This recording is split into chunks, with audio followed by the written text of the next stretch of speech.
برسوں کے بعد پھر اڑے پرچم ہلال کے. آئین بنتا ہے، ٹوٹ جاتا ہے، پھر آئین ٹوٹتا ہے، اس کے بعد ملک ٹوٹتا ہے.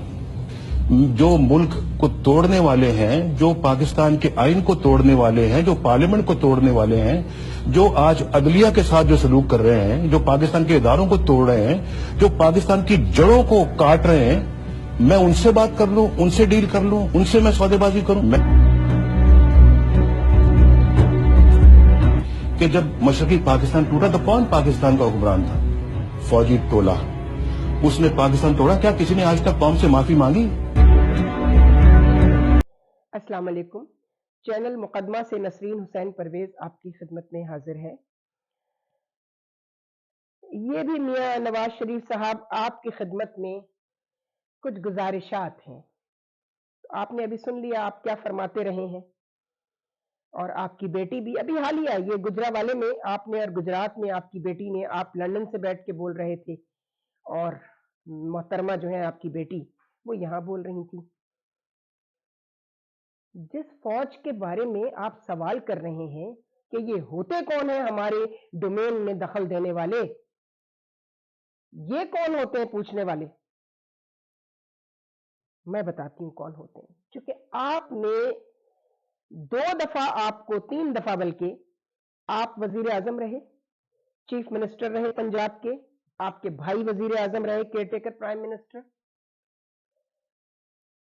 کبھی آپ نے، اور میں تمام ممبران اسمبلی سے مخاطب ہوں، کہ آپ نے کبھی لیجسلیشن کی اس معاملے پر کہ کوئی ایسا ادارہ قائم کیا جائے کہ جب آپ پٹری سے اترنے لگے اور لوگوں کو لٹ کھسوٹ جو ہے وہ اتنی بڑھ جائے تو کوئی آپ کو لگام ڈالنے والا ہو؟ یہ جو ادارے اس وقت موجود ہیں، FIA کا اکنامک انکوائری ونگ ہے، اور نیشنل اکاؤنٹیبلٹی بیورو ہے، اور دوسرے جو آپ کے ادارے ہیں جنہیں آپ ایجنسیاں کہتے ہیں. تو سوال یہ ہے کہ ایجنسیوں کو یا پنڈی والوں کو کیوں بار بار بار آنا پڑتا ہے اور مداخلت کرنی پڑتی ہے؟ اس لیے کہ آپ نے کوئی ایسا انتظام ہی نہیں کیا. اسی لیے جنرل عاصم منیر صاحب نے آپ سے کہا کہ آئین میں تبدیلی کیجئے. ایک ایسا ادارہ ہونا چاہیے جس کے سامنے خود آرمی بھی اکاؤنٹیبل ہو. لوٹ مار کرنے والے، کرپشن کرنے والے، ملک میں بے راہ روی پھیلانے والے، بے راہ روی سے مراد یہی ہے جیسا ہم نے ابھی کہا کہ مذہبی منافرت، لسانی منافرت، آپ نے تو وہ بھی پھیلائی. ابھی آپ نے ہمارا ایک کلپ سنا نا کفر کے بارے میں اور حب الوطنی کے بارے میں. تو جناب عالی وہ جو لسانی نفرت بھٹو پھیلا کر گیا تھا، لینگویج بل، اور اس کے بعد کوٹا، اور اسی بنیاد پہ نوکریاں بٹی، نہ میرٹ ہونے کی باوجود ان کو نوکریاں دی گئیں جو سن آف دا سوائل تھے. میرٹ کوئی چیز نہیں تھی. اور آپ نے کیا کیا اس کے بدلے میں؟ آپ نے فرمایا کہ کوئی ادارہ ہمارے کاموں میں مداخلت نہ کرے. میں پوچھتی ہوں کیوں نہ کرے؟ اس کا جواب ہے آپ کے پاس؟ کیوں نہ کرے؟ جب آپ کا اپوزٹ کوئی لیڈر رول کر رہا ہوتا ہے اور جب وہ پٹری سے اتر رہا ہوتا ہے تو آپ بھی تو دوڑ دوڑ کے پنڈی جاتے ہیں کہ اس کا دماغ صحیح کرو، اس کو ٹھکانے لگاؤ. آؤ، دعوت تو آپ خود دیتے ہیں جا کے. آپ کہتے ہیں آپ کو ضرورت ہی نہیں ہے ان کی. ارے بھائی، ضرورت آپ کو نہیں ہے، عوام کو ان کی ضرورت ہے. عوام کہاں دیکھیں، وہ کس طرف دیکھیں جب اتنی لوٹ مار ہو رہی ہو، اتنی غیر قانونی چیزیں ہو رہی ہوں، معیشت کا بیڑا غرق ہو چکا ہو، میڈیا آپ نے تباہ کر دیا ہو. آپ کو میں کیا کیا بتاؤں کہ آپ نے اقربا پروری نیپوٹزم کی جتنی بہترین مثال مسلم لیگ نون نے قائم کی ہے اتنی تو پیپلز پارٹی نے بھی نہیں کی کبھی. ہم تو ویسے ہی معروسی سیاست کے خلاف ہیں. کیوں ہم کہتے ہیں واحد بھٹو کے بعد اس کی بیٹی، اس کی بیٹی کے بعد اس کا بیٹا؟ یہ کیا طریقہ ہے؟ میرٹ کہاں گیا؟ اور آپ فرماتے ہیں کہ جی وہ یہ ہوتے کون ہیں؟ بالکل ہوتے ہیں. جب تک آپ قانون سازی نہیں کریں گے اور کوئی ایسا ادارہ وجود میں نہیں آئے گا جو सब की अकाउंटेबिलिटी जिसके जिम्मे हो, वो मिलिट्री ब्यूरोक्रेसी हो या वो सिविल ब्यूरोक्रेसी हो, वो बिजनेस कम्युनिटी से हो, वो ब्यूरोक्रेसी से हो, कहीं से भी करप्शन हो और मुल्क की नजरियाती सरहदों की खिलाफ वर्जी हो रही हो, तो कौन दखल देगा? क्योंकि आपने कोई इदारा ही नहीं बनाया ऐसा। जब आप अपना काम नहीं करेंगे तो फिर उनको ही आना पड़ता है ना, फिर आपको एतराज किस बात पर है? और कमाल यह है कि जब आप इख्तिदार में नहीं होते तो आप खुद ही इनको दावत देते हैं, जा जाकर छुप छुप कर। गेट नंबर 4 मशहूर है आपका, आपके भाई अभी पकड़े गए गेट नंबर 4 पे। आप खुद जाते हैं, पिंडी वालों को आप खुद दावत देते हैं, आओ आकर हमें ये जो रूलिंग पार्टी है इसकी मुसीबत से निजात दिलाओ ताकि जल्दी जल्दी हम आए थे। एक बात और कहनी है, ये इलेक्शन चाहे आप जीतें चाहे आप हारें, मुझे तो वैसे इलेक्शन होते हुए नजर नहीं आ रहे। जो बलूचिस्तान में पेपर गायब हो गया, बैलेट पेपर्स की प्रिंटिंग के लिए कागज कम पड़ गया है। क्या सिकंदर सुल्तान साहब आपको मालूम नहीं था? पहले से कोई तैयारी आपने की ही नहीं थी, लेकिन अब जब आर्मी ने ये देखा कि ये तो हम पर बात आ जाएगी और उन्होंने आपको उतारा एक सॉफ्ट किस्म का जूता और उन्होंने कहा जनाब इलेक्शन करवाइए आप, तो आपने सोचा ओहो ये तो कराने पड़ेंगे, तो फिर आपने तैयारियां शुरू करवाई। वरना इलेक्शन की तैयारी में सबसे पहले तो बैलेट पेपर की प्रिंटिंग का ही काम होता है।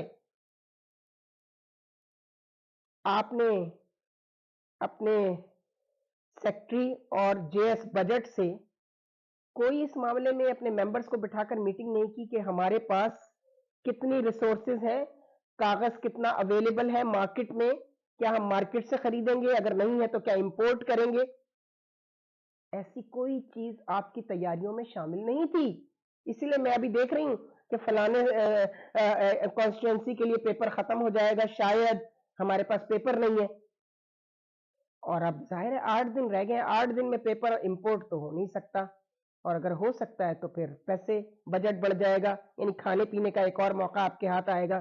कमीशन होता है ना, कमीशन होता है ना सबका। तो मियां नवाज शरीफ साहब, मैदान में सिर्फ एक आप नजर आ रहे हैं और एक अगर थोड़ी बहुत सिंध में पीपल्स पार्टी से लोगों ने अभी तक सैर न हुए हो, दिल न भरा हो उनका, उनकी करप्शन, उनकी तमाम तर जिलालतों से अगर अवाम का दिल नहीं भरा है, तो पीपल्स पार्टी सिंध में हो सकता है इंटीरियर में फिर विन कर जाए। कराची से कोई वोट शोट नहीं मिलेगा पीपल्स पार्टी को। वो कहते हैं ना कि वो भटके हुए आए तो हैं, लेकिन अब पता चलेगा कि उन्होंने तौबा कर ली है या नहीं, कराची की जो लीडरशिप है। और अगर वो अब अपना जो पिछला किरदार है उनका हुकूमतों के साथ, अब अगर उन्होंने सिंध और कराची के हवाले से पीपल्स पार्टी से हाथ मिलाया, तो समझ लें ये आप सबकी जिंदगियों के आखिर का बिल्कुल आखिरी इलेक्शन। इसके बाद आप कराची से इलेक्शन नहीं लड़ सकेंगे, लोग आपको जूते मारेंगे और घर पे जाके जूते मार कर आएंगे। यानी उसी अत्तार के लौंडे से दवा ली जा रही है जिसने कराची का बेड़ा गर्क किया, जिसने कराची के लिए ऐसे रूल्स रेगुलेशंस बना दिए, ऐसा कानून बना दिया। कोटा कहां से आ गया? कोटा 10 साल के लिए था। फिर जियाउल हक साहब जो है, उनको लगा मैं ज्यादा देर तक हुकूमत कर सकूंगा, उन्होंने 10 साल और एक्सटेंशन दे दी। और दूसरा लेटरल एंट्री, जिसको हमारे आगा जो जफर हिलाली है वो लेटरीन एंट्री कहते हैं, है ही लेटरीन एंट्री। वो सारा गंद है जो लेटरल एंट्री से दाखिल किया जाता है। उनका मेरिट वेरिट तो कोई होता नहीं है, जाम शोरों में जाके ठप्पे लगाओ, जाली डिग्रियां लो और घुस जाओ। वो भी मुशर्रफ साहब ने वो कोशिश भी करके देख ली कि जी ग्रेजुएट होना चाहिए, वो उन्होंने डिग्रियां छाप ली, जाली डिग्रियां। वाहिद 2 जमातें थी, I was holding fake degrees in election commission, Jamaat Islami and MQM, जिसकी कोई जाली डिग्री नहीं थी।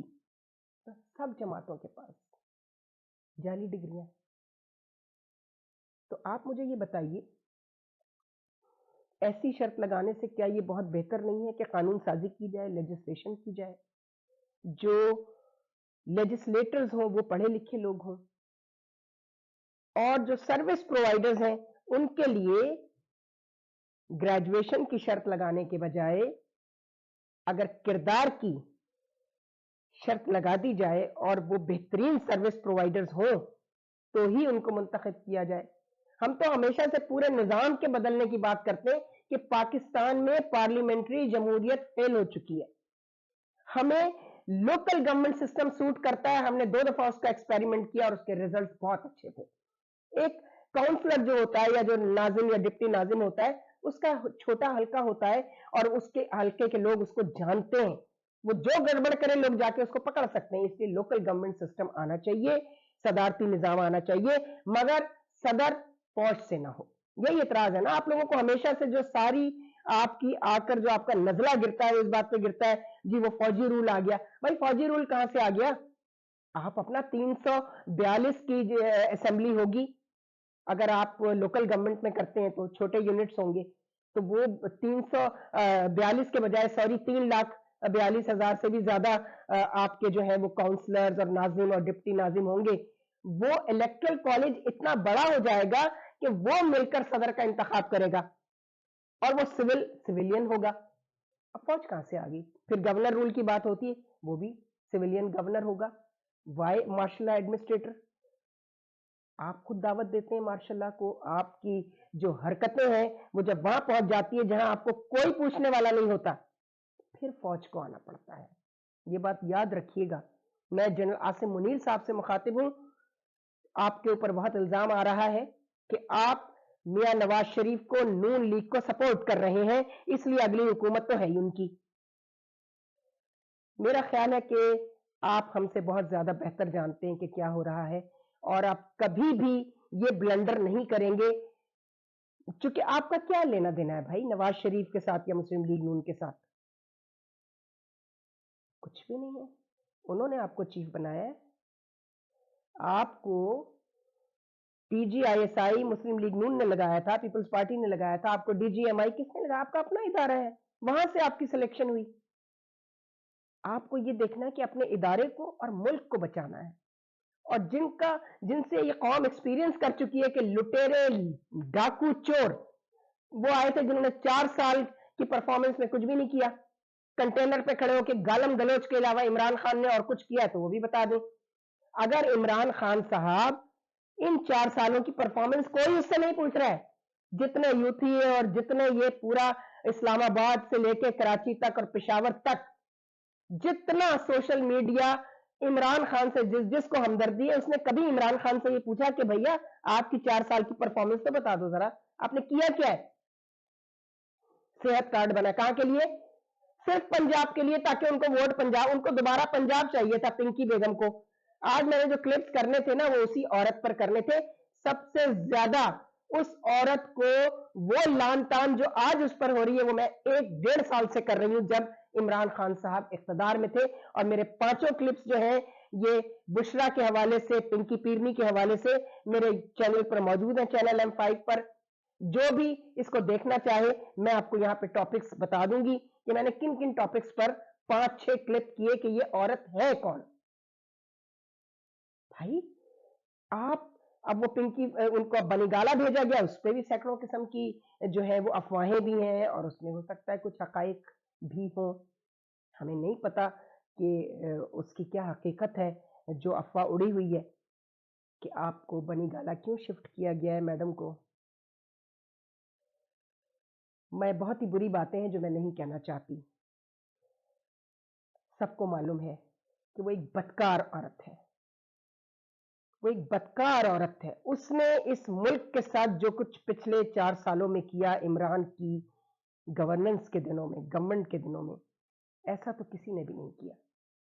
और लोग कितना मायूस हुए होंगे जिनकी उम्मीद थे आप, जिन्होंने, हमने अपने बच्चों को कहा था जाओ जाके इसको वोट डाल के आओ, हो सकता है मुल्क में कोई तब्दीली आ जाए। आप तो सबसे आगे निकल गए खान साहब। और आपका अग्रेशन और आपका जो है एग्रेशन के अलावा आप इतने मुतकब्बिर हैं। आप खुद को ये समझते हैं कि आप पाकिस्तान को पता नहीं कहां ले जाके खड़ा कर सकते हैं। आपने कहां लाके खड़ा कर दिया पाकिस्तान को?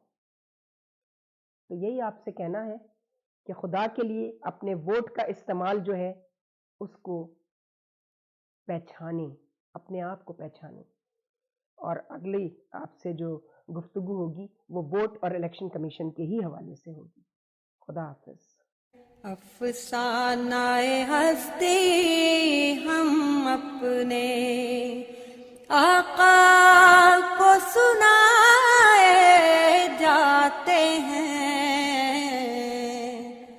امید لگائے